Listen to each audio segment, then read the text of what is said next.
पापी आत्मा कहा जाता है। पापी आत्मा जो पाप करता है वो सीधी सी बात है नरक में जाता है।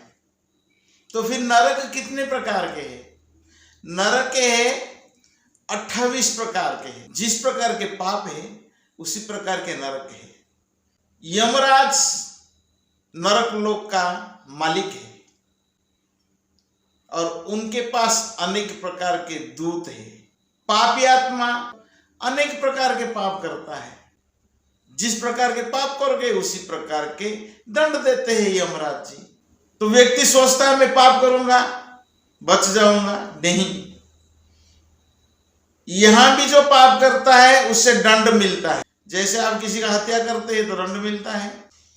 यहां से सरकार का आंखों में धूल झोंक सकते हैं, लेकिन ये जो पाप करते हैं ये पाप का दंड अवश्य मिलता है यमलोक में। यमराज का दूत पकड़ के ले जाते हैं यमराज के पास और यमराज तरह तरह के दंड देते हैं। 28 नरक क्या है? मैं कुछ नरक के बारे में वर्णन करूंगा। पहला नरक है तामिश्र है, अंधतामिश्र, रौरव, महारौरव, कुंभीपाक, ऐसा 28 नरक है। जो व्यक्ति दूसरे का पत्नी, संतान, धन का अपहरण करता है उसको तामिश्र नरक में भेजा जाता है। यमदूत काल का रस्सी में बांध कर ले जाते हैं यमराज के पास और तामिश्र नरक में डाल देते हैं, जो बहुत ही अंधकार पूर्ण होता है। और यमराज के दूत है वो पीटते रहते हैं, खाने को नहीं देते हैं, भूखा रखते हैं, पानी पीने को नहीं देते हैं, प्यासा रखते हैं और कठोर यातना देते हैं और व्यक्ति मूर्छित हो जाता है। दूसरा है अंधतामिश्र नरक। जो व्यक्ति दूसरे को धोखा देता है, दूसरे का पत्नी और संतान का भोगता है, यमदूत उस पापी पुरुष को अंधतामिश्र नरक में डाल देते हैं, कठोर यातना देते हैं, जिससे उसका बुद्धि और दृष्टि दोनों खो बैठता है।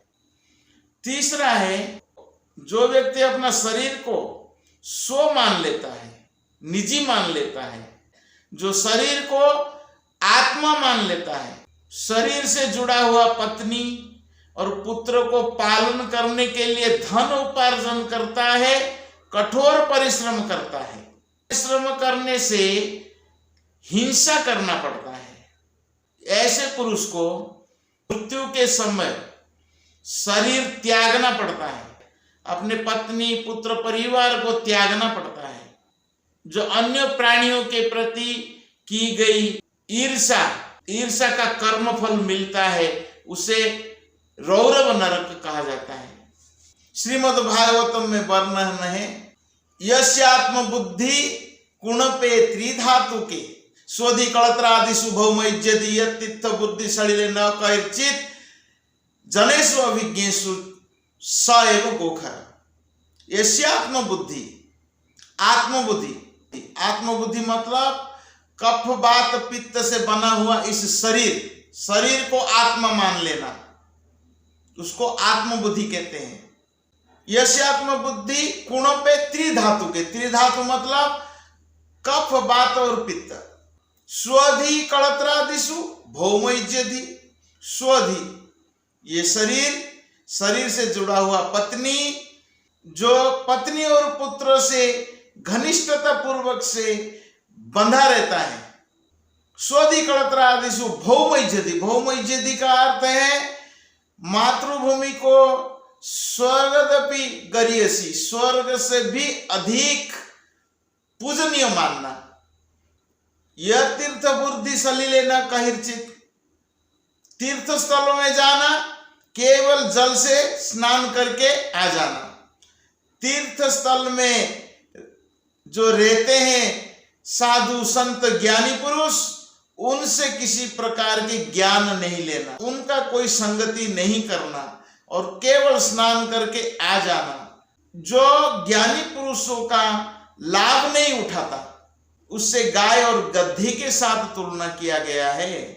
यहाँ पर दो प्रकार के पुरुष के बारे वर्णन हुआ है। एक है पहला वाला पुरुष जो अज्ञानवशतः अपना शरीर को सो मान लिया है, निश्चित रूप से पशुतुल्य है। दूसरा प्रकार के पुरुष है जो भौतिक शरीर को सो मान लिया है और अपना परिवार को पालन पोषण करने के लिए नाना प्रकार के पाप करता है। अन्य व्यक्ति को अकारण ईर्ष्या करता है। सर्प होता है ईर्ष्यालु, सर्प से भी ज्यादा ईर्ष्यालु, ऐसे व्यक्तियों को रौरव नरक में भेजा जाता है।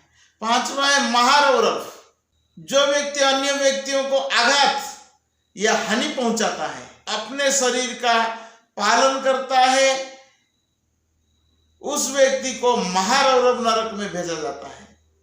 पांचवा है कुंभीपाक नरक, अपनी जीव की स्वाद के लिए निरीह पशुओं को या पक्षियों को हत्या करता है और उन्हें पकाकर खाता है, उस व्यक्ति को कुंभीपाक नरक में भेजा जाता है। छठवां है ब्राह्मण के हत्यारे, जो ब्राह्मण को हत्या करता है उसे कालसूत्र नामक नरक में भेजा जाता है।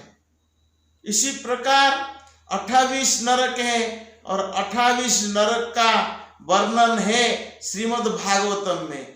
जिस प्रकार पाप है उसी प्रकार के नरक है। यमदूत इस नरक का इंचार्ज है, यमदूत इस नरक का मालिक है। जिस प्रकार के व्यक्ति को ले जाते हैं यमदूत यमराज के पास, उसी प्रकार उसको यमदूत दंड देते हैं और उस दंड को भोगना पड़ता है। देखिए 28 नरक से बचना है तो हमें भगवान का शरणागति लेना होगा। कलयुग में भगवान का शरण ग्रहण करने के लिए केवल भगवान का नाम ही है। कृष्ण कृष्ण कृष्ण हरे हरे, हरे राम राम राम हरे हरे। जो व्यक्ति इस नाम जप करेगा इस 28 नरक से बच जाएगा।